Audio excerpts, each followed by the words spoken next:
Bonjour tout le monde, on est le 20 janvier. Bah, les marchés, c'est toujours la même chose, hein, c'est l'alternance, hausse, baisse. Et comme je le disais hier, bah, il y a tout pour que ça continue. Vous pouvez nous suivre aussi sur BFM, hein, parce que je confirme en général ce que je vois à 8h du matin. Ou juste là, comme ça, avant l'ouverture, là, il est 8h39. Je sais que le temps de publier la vidéo, moi, j'ai pas le temps de le faire, donc c'est Céline qui le fait de Bordeaux.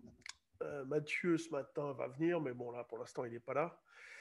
Euh, Qu'est-ce qu'il y a à dire? Pas grand-chose, pas grand-chose, parce que les marchés, si vous voulez, sont super résilients, mais il n'y a pas de conviction, hyper méfiance. Donc, on a toujours des volatilités implicites, vous voyez, qui sont relativement élevées, hein, autour de 18. Donc voilà, c'est toujours pareil. Au niveau des news, bon, Goldman Sachs a rebaissé hier soir aux États-Unis, Moderna a perdu 3,5, Goldman Sachs moins 2,20.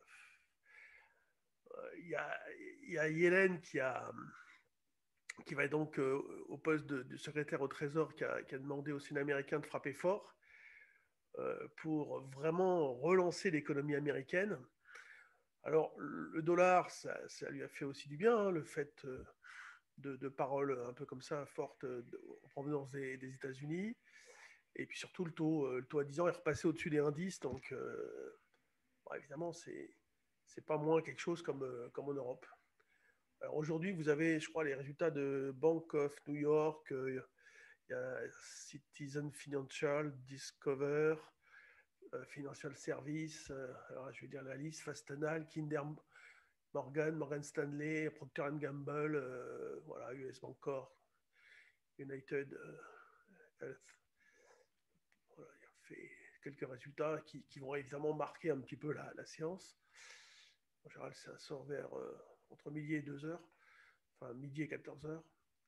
Au niveau des news purement françaises, bon, de toute façon, vous avez tout ce qu'il faut pour regarder. Moi, je suis Virbac, hein, je suis un peu dessus. C'était fait défoncer. J'en ai acheté un peu. C'est les gens, en général, je le fais pas. Et puis là, les analystes restent. Enfin, on a un cabinet d'analystes qui vraiment reste favorable. Alors, du coup, j'en ai acheté un petit peu, mais très très peu. Sinon, sur les mêmes valeurs, Biofitis, Genoway, Biocinex, il y a McPhee Energy qu'on bosse aussi, Vogo, je vous en avais parlé, elle est repartie. Focus Home, j'avais mis des limites à la baisse là, sur repli. Enfin, des alertes, pas sur ce truc-là, mais sur autre chose. Là, c'est le Pro Real Time là, que vous regardez. Visiative, vous voyez, ça, c'est pareil, c'est des trucs que vous pouvez acheter vers ici. Là. Euh, Qu'est-ce qu'il y a d'autre? Bon, il y en a d'autres. Hein. Il y a les nanobiotics. Ça, bon, c'est acheté sur repli, comme Novacite, qui a bien boosté, Eurobio, qui a magnifiquement boosté. Mais là, je le garde vraiment sur du long terme. Ça n'empêche pas d'en vendre de temps en temps, d'en racheter, hein, bien évidemment.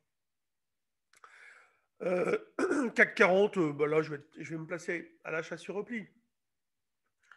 J'en ai mis, oui, j'en ai mis un peu à chaque fois. Alors, moi, là, sur ce compte-là, j'en ai 12, mais je suis placé pour 2 ici.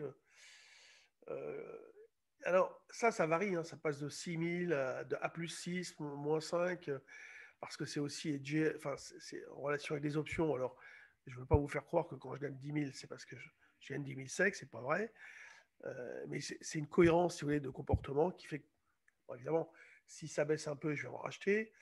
Là, je m'étais placé ce matin, j'ai déjà fait un petit aller-retour, j'ai acheté à 1 et j'ai vendu à 7. Ouais, c'est ça. Bon, je vais voir ce que je vais placer comme ordre. L'idée, c'est de façon d'acheter sur des replis. Acheter, par exemple, là, je suis paramétré à 2, par exemple, mais dans cette zone-là, par exemple, ici, pourquoi pas, hein, moi, ça, d'ailleurs, je vais me placer tout de suite, comme ça sera fait. Si tu veux, ça va sonner, je vais me demander ce qui se passe. Ah, j'ai acheté, ok, soyons concentrés. On va regarder un petit peu si on achète d'autres, si on achète des calls. J'étais placé à 82 parce que hier, on a acheté aussi sur cette zone-là. On a acheté hier à 75,5 le matin. Bon, c'était pas. C'est hier, hein, c'était 75. Hein. Ouais, c'est ça, on a acheté là. Alors, bon, c'était pas, comment dire, le plus bas, mais c'était pas mal. C'était hier ou avant-hier? Non, c'était avant-hier, 75. Ah non, hier, on a acheté à 20, on a mal acheté hier. Alors, hier matin, en première intention, on avait mal acheté. Enfin, on avait annulé un peu l'ordre et puis on s'était dit on va se mettre un peu plus bas. Moi, je l'ai fait quand même parce que j'avais vendu à 47. Toujours pareil, le problème, c'est qu'est-ce qu'on a fait avant, si on le gère à poudre synthétique. Voilà. Alors, le truc le plus favorable qu'il y a eu ces derniers jours, c'est l'eurodoll. C'est magnifique parce on a dit que 1,21, 1,20, 40, 60, 40 était, je l'ai répété, hein, un super niveau. Ben voilà, on a fait pile poil le milieu, 50. Et là, c'est reparti. Donc voilà, on garde une tendance haussière sur l'eurodoll.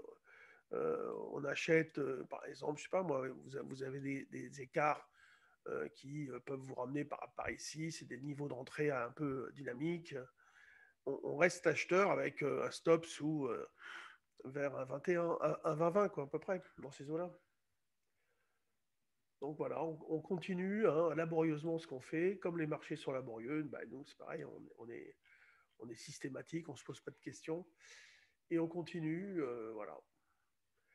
Rien de particulier. Qu'est-ce qu'ils disent? La Carrefour Bank of America a déclaré qu'elle avait franchi en hausse le seuil. Non, aucun seuil.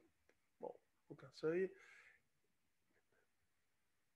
Non, il n'y a pas de news forte.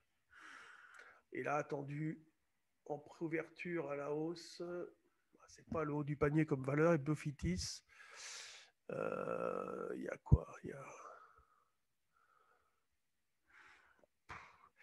Franchement, alors il y a Genoway, il me reste un petit peu, je vais peut-être finir de ressortir, je sais pas, c'est une bonne valeur. Hein. Ils ont annoncé leurs chiffres là. Moi, je pense qu'un jour, ça finira peut-être par se faire racheter ce genre de valeur. Voilà. Donc, bon, y a pas, pour, à cette heure-là, il est 8h40 là, et quelques, il y a 45. On ne peut pas dire qu'il y ait d'indication forte. De toute façon, tout arrive à la dernière seconde. Pétrole, vous vous rendez compte le parcours aussi qu'il a fait. Et sur les options, bah, moi, je travaille toujours pareil. Hein, en poudre synthétique. Quand je vois que le marché ne veut pas baisser, ça m'arrive de vendre un peu de poudre sur mes positions vendeurs de futurs. Enfin voilà, rien d'exceptionnel. L'idée, c'est vraiment de capter que le marché, évidemment, vous entendez, il faut acheter sur repli et tout ça. Ouais, c'est vrai, c'est l'idée qui est majoritaire, mais dans un contexte hyper méfiant. Faites pas d'illusions. Ça peut pas partir comme ça à 6000, quoi. C'est pas vrai. Enfin, j'y crois pas. En tout cas, ça fait pas partie de mon scénario. Évidemment, on travaille des probabilités, donc tout est possible, mais ça fait pas partie de mon scénario. Mais si je considérais qu'il y avait zéro chance, qu'il serait très prétentieux, je ferais pas du poudre synthétique, je vendrais sec, point final. En tentant de dire que c'est un plus haut. C'est potentiellement un plus haut, mais comme on ne sait pas, avec suffisamment quand même de chances de réussite, surtout quand on fait de la quantité, comme nous, bah, on achète un call, on se protège et on vend le futur et on travaille. Après, il faut savoir le travailler. Il y a tout un tas de petites techniques, c'est pas très compliqué. Enfin, je m'aperçois qu'après, c'est une question d'imagination, etc. Et puis d'habitude, voilà, c'est sûr, hein, c'est sûr.